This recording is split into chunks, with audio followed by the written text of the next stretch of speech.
ओम नमः शिवाय। ओम नमः शिवाय। वैदिक पंचांग के अनुसार फाल्गुन मास की कृष्ण पक्ष की चतुर्थी तिथि को महाशिवरात्रि का व्रत रखा जाता है।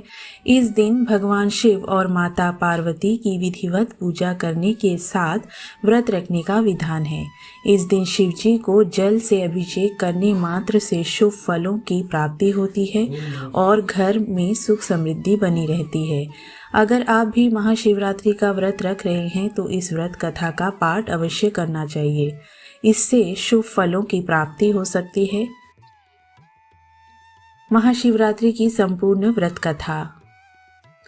शिव पुराण के अनुसार एक गांव में एक शिकारी रहता था। वह पशुओं को मारकर अपना परिवार चलाता था, लेकिन फिर भी धन की कमी के कारण उसे एक साहूकार से कर्ज लेना पड़ा, लेकिन उसका कर्ज समय पर ना चुका सका, जिसके कारण गुस्से में आकर साहूकार ने शिकारी को पकड़कर शिव मठ में बंदी बना लिया। जिस दिन उसने ऐसा किया वह दिन शिवरात्रि का था। साहूकार के घर पर शिवरात्रि की पूजा हो रही थी। शिकारी ध्यान मग्न होकर शिव की धार्मिक बातें सुनता रहा। चतुर्थी तिथि पर उसने शिवरात्रि की कथा भी सुनी। शाम होते ही साहूकार ने शिकारी को बुलाया और ऋण चुकाने के बारे में बात की। शिकारी ने अगले दिन पूरा ऋण लौटाने का वचन देकर खुद को उसके बंधन से छुड़ा लिया। रोज की तरह शिकारी जंगल में शिकार के लिए निकला, लेकिन साहूकार का बंदी बने रहने के कारण वह कुछ खा पी नहीं पाया था। ऐसे में वह बहुत व्याकुल था। शिकार करने के लिए वह एक तालाब के किनारे खड़े बेलपत्र के पेड़ पर अपने लिए पड़ाव बना। उस पेड़ के नीचे शिवलिंग था जो बेल पत्रों से ढका हुआ था। शिकारी को उस शिवलिंग के बारे में पता नहीं था। अपने पड़ाव को बनाते समय उसने टहनियाँ तोड़ी और वे संयोग से शिवलिंग पर गिर गई। इस तरह पूरे दिन भूखे प्यासे शिकारी का व्रत भी हो गया और संयोग से उसने शिवलिंग पर बेलपत्र भी चढ़ा दिए। रात का एक प्रहर बीतने के बाद एक गर्भिणी मृगी तालाब पर पानी पीने के लिए पहुंची। शिकारी ने धनुष पर तीर चढ़ाकर जैसे ही प्रत्यंचा खींची, मृगी बोली, मैं गर्भ से हूँ, शीघ्र ही मुझे प्रसव होगा। तुम एक साथ 2 जीवों की हत्या करोगे, जो ठीक नहीं है। उसने शिकारी से कहा कि मैं अपने बच्चे को जन्म देकर जल्द ही तुम्हारे सामने प्रस्तुत हो जाऊंगी, तब तुम मेरे प्राण हर लेना। ऐसा सुनते ही शिकारी ने प्रत्यंचा ढीली कर दी और मृगी झाड़ियों से लुप्त हो गई। प्रत्यंचा चढ़ाने तथा ढीली करने के वक्त संयोग से कुछ और बिल्वपत्र अनायास ही टूटकर शिवलिंग पर गिर गए। इस प्रकार उससे अनजाने में ही प्रथम पहर का पूजन भी संपन्न हो गया। कुछ ही देर बाद एक दूसरी मृगी वहां से निकली। शिकारी की खुशी का ठिकाना ना रहा।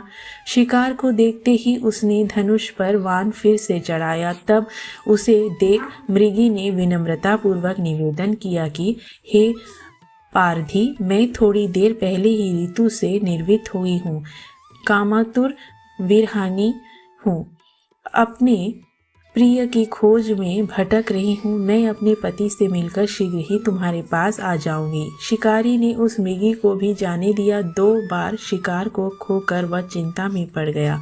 रात्रि का आखिरी पहर भी बीत रहा था।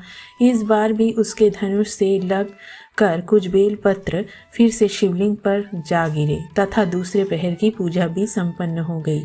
तभी एक और हिरनी अपने बच्चों के साथ उधर से निकली। शिकारी ने फिर से धनुष पर तीर चढ़ाया और जैसे ही वह तीर छोड़ने की वाला था ही हिरनी बोली, हे शिकारी, मैंने इन बच्चों को इनके पिता के हवाले करके लौट आऊंगी, इस समय मुझे मत मारो। शिकारी हंसा और उसने कहा कि सामने आए शिकार को छोड़ दूं, मैं ऐसा मूर्ख नहीं। इससे पहले मैं 2 बार अपना शिकार खो चुका हूँ। मेरे बच्चे भूखे प्यासे होंगे। जवाब देते हुए हिरनी ने कहा, जैसे तुम्हें अपने बच्चों की ममता सता रही है, वैसे ही मुझे भी। हे शिकारी, मेरा भरोसा करो। मैं इन्हें इनके पिता के पास छोड़कर वापस लौटने का वचन देती हूँ। हिरनी का दिन स्वर सुनकर शिकारी को उस पर दया आ गई। उसने उस मृगी को भी जाने दिया। शिकार के अभाव में भूख प्यास से व्याकुल शिकारी अनजाने में ही बेल वृक्ष पर बैठे बेल पत्र तोड़ तोड़कर नीचे फेंकता जा रहा था। पाँव फटने हुई तो उसने एक हृष्ट पुष्ट मृग उसी रास्ते पर देखा। शिकारी ने सोच लिया कि इसका शिकार वह अवश्य करेगा। शिकारी की तनी प्रत्यंचा देखकर मृग बोला, हे शिकारी, यदि तुमने मुझसे पूर्व आने वाले 3 मृगियों तथा उसके बच्चों को मार डाला है तो मुझे भी मारने में देरी ना करो, ताकि मुझे उनके वियोग में एक क्षण भी दुख ना सहना पड़े, क्योंकि मैं उन हिरनियों का पति हूँ। यदि तुमने उन्हें जीवन दान दिया है तो मुझे भी कुछ क्षण का जीवन दे दो। मैं उनसे मिलकर तुम्हारे समक्ष उपस्थित हो जाऊंगा। मृग की बात सुनते ही शिकारी के सामने पूरी रात का घटना चक्र घूम गया। उसने सारी कथा मृग को सुनाई तथा मृग ने कहा, मेरी पत्नियां जिस प्रकार प्रतिज्ञाबद्ध होकर गई है, मेरी मृत्यु से अपने धर्म का पालन नहीं कर पाएंगे। अंततः उस जैसे तुमने उन्हें विश्वास पात्र मानकर छोड़ा है, वैसे ही मुझे भी जान दो। मैं उन सब के साथ तुम्हारे सामने उपस्थित हो जाऊंगा। शिकारी ने उसे भी जाने दिया। इस प्रकार सुबह हो आई। व्रत, उपवास, रात्रि जागरण तथा शिवलिंग पर संयोग से बेल पत्र चढ़ाने से अनजाने में ही सही शिकारी की शिवरात्रि पूजा पूर्ण हो गई। अनजाने में हुई पूजन का परिणाम उसे तत्काल मिला। शिकारी का हिंसक हृदय निर्मल हो गया और उसमें भगवत भक्ति का वास हो गया। थोड़ी ही देर बाद मृग अपने परिवार के साथ शिकारी के पास उपस्थित हो गया ताकि वह उनका शिकार कर सके, किंतु जंगली पशुओं की ऐसी सात्विकता एवं सामूहिक प्रेम भावना देखकर शिकारी को बड़ी ही ग्लानि हुई। उसने मृग परिवार को जाने दिया। अनजाने में शिवरात्रि के व्रत का पालन करने पर भी शिकारी को मोक्ष की प्राप्ति हुई।